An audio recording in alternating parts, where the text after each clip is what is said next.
I'll pay. So this is the Weber boat right here. So you can see it right here on the backside of Navy Pier.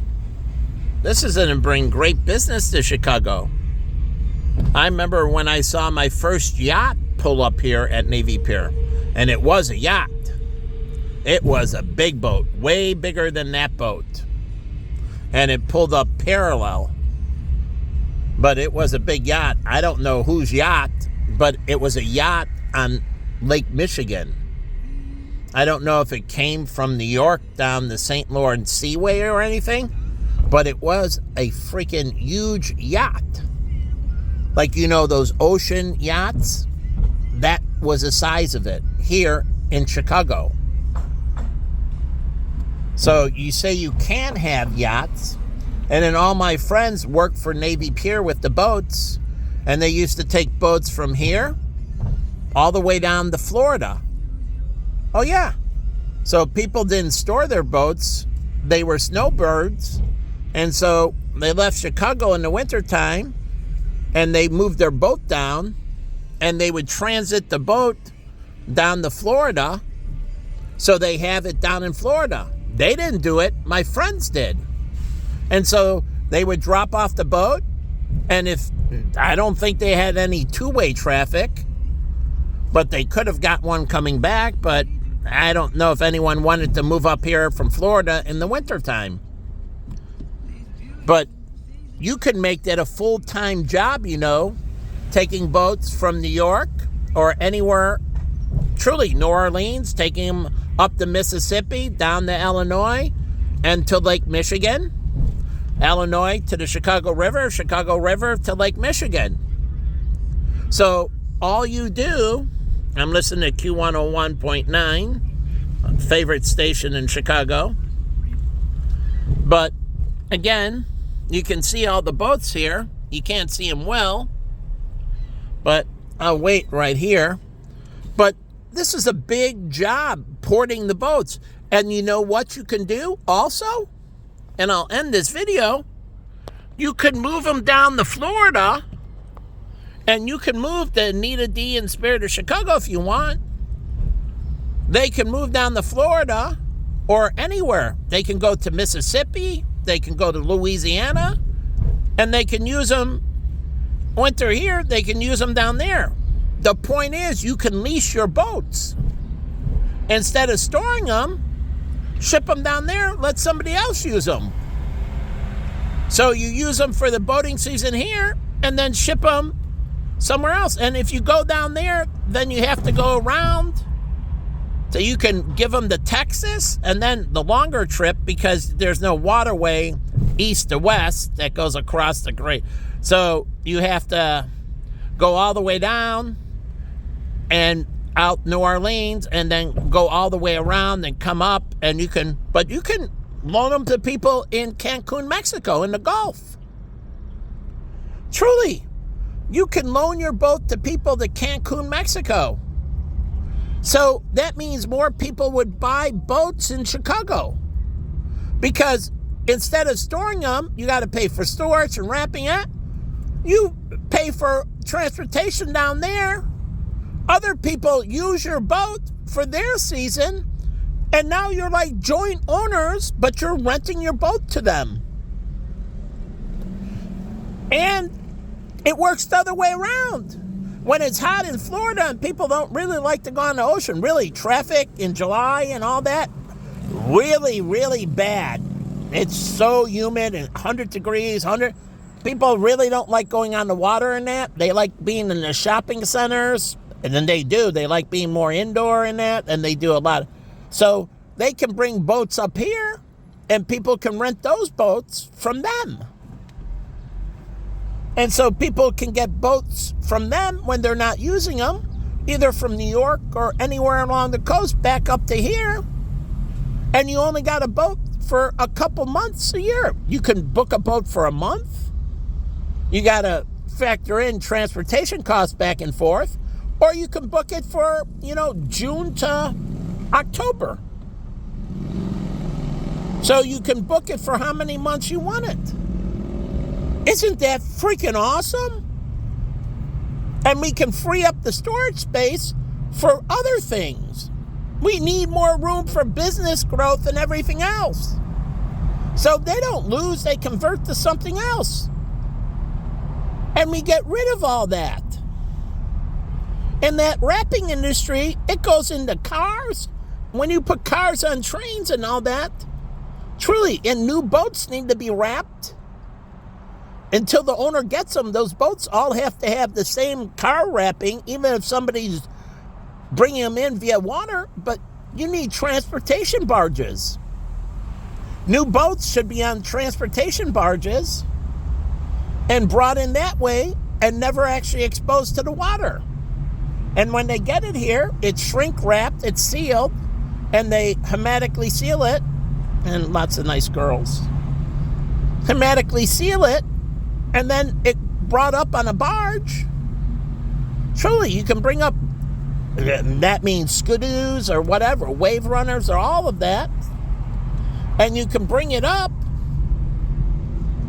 And so they can even went wave runners in that, because if they're not using them, why not send them up to the Great Lakes? That's not here, but Lake Erie, Lake Ontario, the Great Lakes.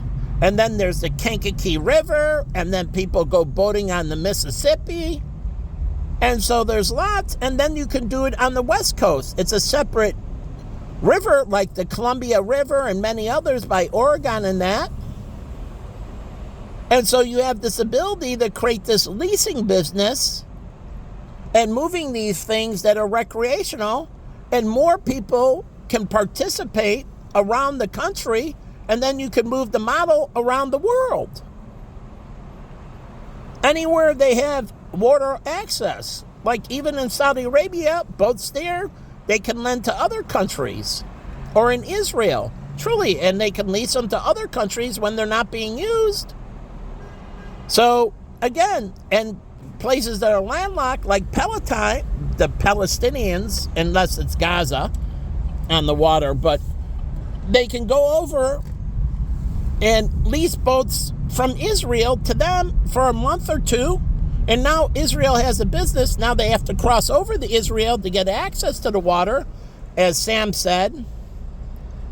But again, the ones that live there, so that whole bridge, they do have oceanfront, but there's a landlocked. But I'm just giving you a thing.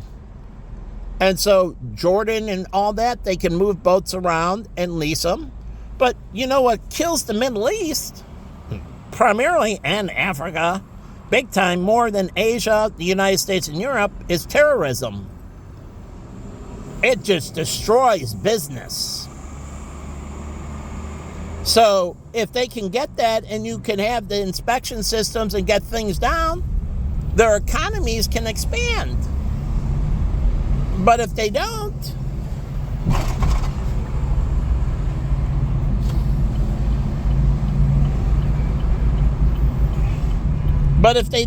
then they can't. So my thing called Clean Sweep, coordinating with the different military organizations around the world to attack all terrorist operations globally simultaneously. So they can't coordinate. And they can't run. And you wipe them all out simultaneously. So you don't give them ability to redeploy. You hit them in every place simultaneously. That's why I called it Operation Clean Sweep.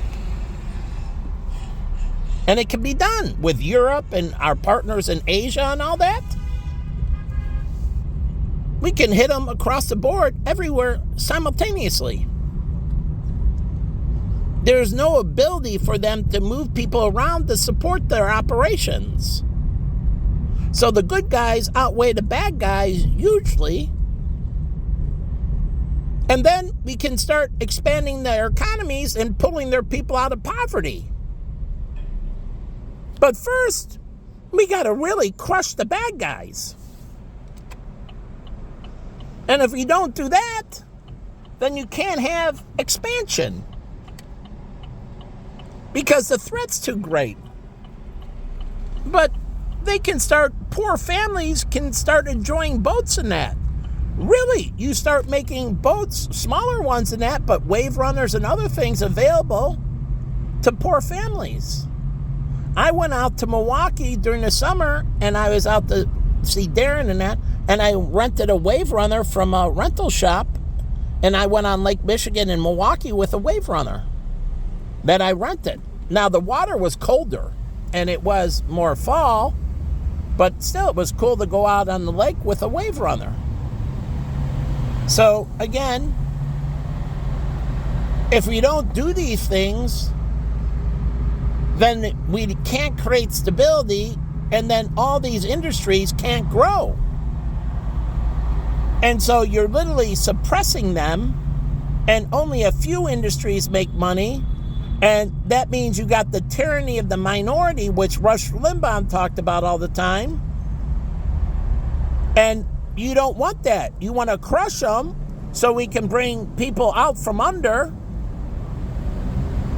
and create global prosperity. So you don't want the tyranny of the minority. That's what terrorism is. It's the tyranny of the minority ruling the majority. It is a few incredibly wicked,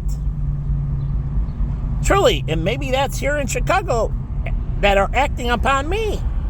The tyranny of the minority threatening the whole globe.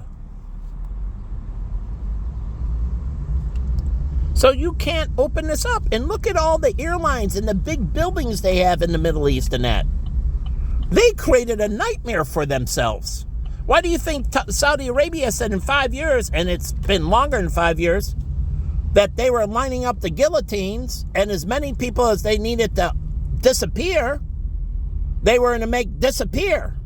They said in 5 years, we plan to wipe out all terrorism. And they said, truly, and this is before 16, and they said, it doesn't matter how many people that we have to put to death. We have the total will, and we have the total resolve, and we will put to death as many people as we need to wipe out terrorism. There is no limitation. There is no cap. And if we need to, we will put out as many people as we need to end terrorism in our country. Because it's a threat to prosperity. They're building big buildings. They got the line project. They got this project. They got that project. They got the solar fields in the middle of the desert. They got so many more places they can be hit and destroyed. They literally can't afford it anymore in the Middle East. And so other countries like Africa, all the oil companies were trying to pull out of Africa because they were tapping into the pipeline, kidnapping their people, and so on and so forth. And they couldn't stand it. That's how they ended up in New Zealand. New Zealand was remote. It was hard to get to, the reserves there, but they didn't want it because it was too expensive to get to. It was easier to get to in Africa, harder to get to in New Zealand. And now you can fly in via helicopter and everything else. And you had to overcome it. I mentioned the stuff in Afghanistan with their reserves. There's no roadways in that, but you can fly in via the super carrier helicopters and the jumbo jets, the super transports that can land on dirt. They don't need a paved runway. There's the military logistical ones that can land on dirt. They're designed, they don't need a paved runway. But they needed to bring it in to tap into trillions of dollars in mineral reserves in Afghanistan because there were no roads and it would take forever, so they could fly out everything they harvest via helicopter or super transport. So they needed to make the money to build the infrastructure. Money first, infrastructure second, in that way. And so, again, that means they don't have to pay as much in interest and so on, and they don't get upside down, and the country's trying to get out from under So they need to think of ways to make it happen now and build it later. So that's why you can have future farmers and consulting and all those missionary firms, and that can work with them to make sure they do everything right. But they have to take guidance, and they build it out, and they can move in the direction correctly. But I'll leave the video.